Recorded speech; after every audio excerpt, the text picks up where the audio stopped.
You've been lied to. If you've heard that really great negotiators don't get emotional but stay rational, then you have gotten really bad information. And here's why. Because every human being actually has emotions. So when it comes to conflict and negotiation, the question is not whether or not to have emotions, but whether your emotions will actually have you. The reality is that there's no workplace, from a hospital to a school to a company to a nonprofit, that I've ever gone into where there was a little box on the way in that said deposit your feelings here for pickup later this afternoon. And to the degree that is true, it means your goal in a negotiation, your goal in a conflict, is to figure out how to handle your emotions well and effectively, not how not to have them. And so today, I'm going to give you some tips for managing your emotions in negotiation, difficult conversations, and conflict.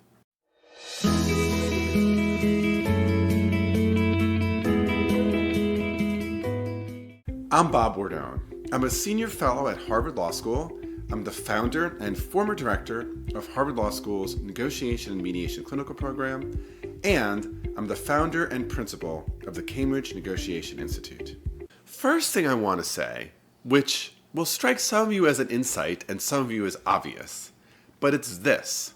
The rational and emotional sides of ourselves are linked and inextricable, and very importantly, emotions actually help us make good decisions. So let me just give you the most basic example of that.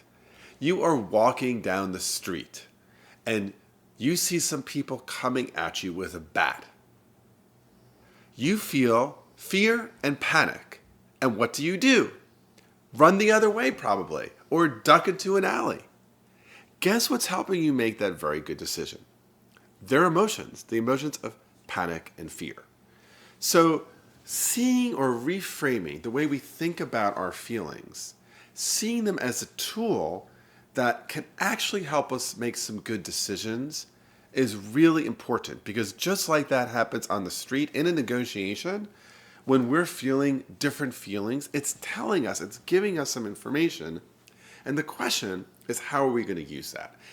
And that really links to a second important piece that I want to share with you, which is when I'm in a negotiation or when I'm in a conflict, I want to embrace and not evaluate my feelings.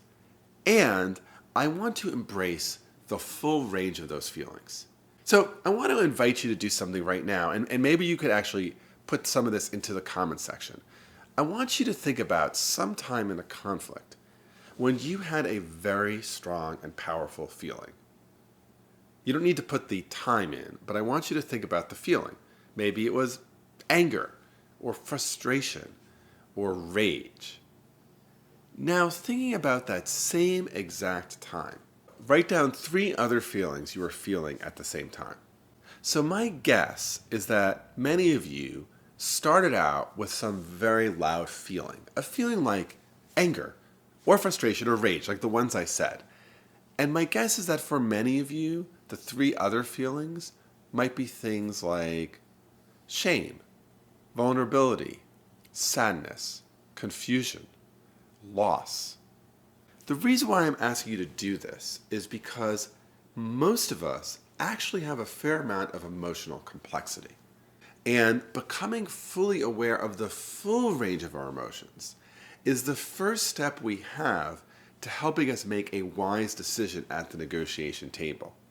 So for example, if I'm only focused on the anger, I might walk away or say something really unconstructive across the table.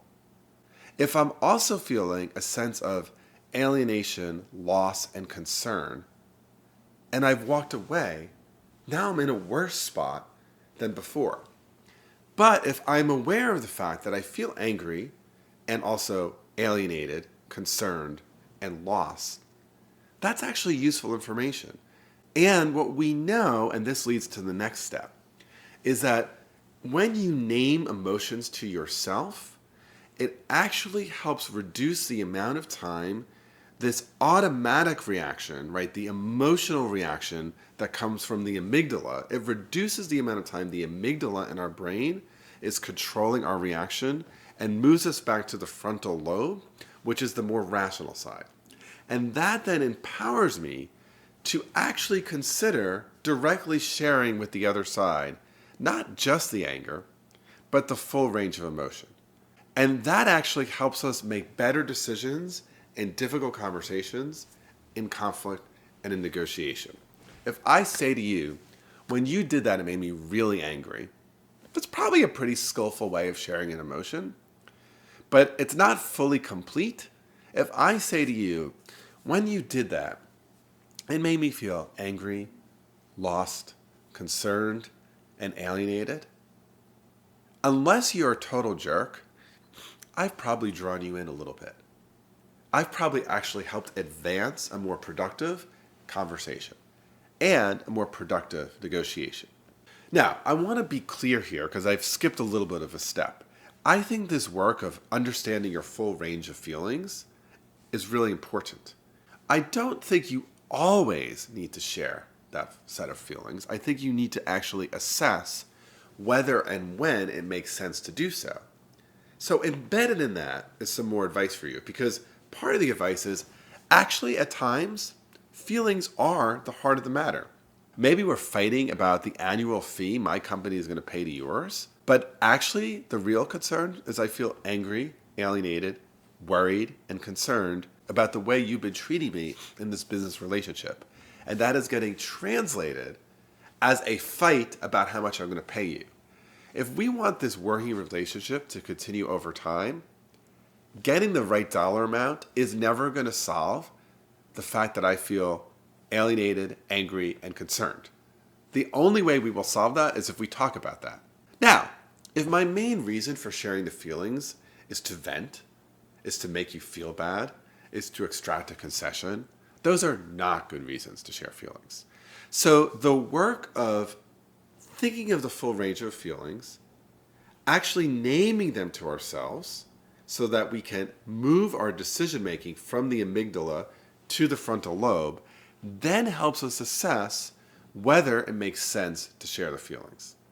The last thing I want to say about this is if you choose to share your feelings in a negotiation or in a difficult conversation, you need to make some room for them. You need to ask them, what is their reaction? Now, people who are quite emotionally skilled and intuitive will probably already appreciate your move. Others will think, where is this person coming from? And you might get a reaction like, this is not about feelings, let's just do business. It's not helpful to get into a fight about whether it's feelings or not. Just respond to them by saying, well, what is your reaction to what I've shared? I have no reaction. Let's get back to the business. So for you, it's really important to just work on the business. Yep. Fair enough. Actually, for me, there are two sets of concerns here. So in other words, if the feelings haven't been addressed, you're not going to let them off the hook.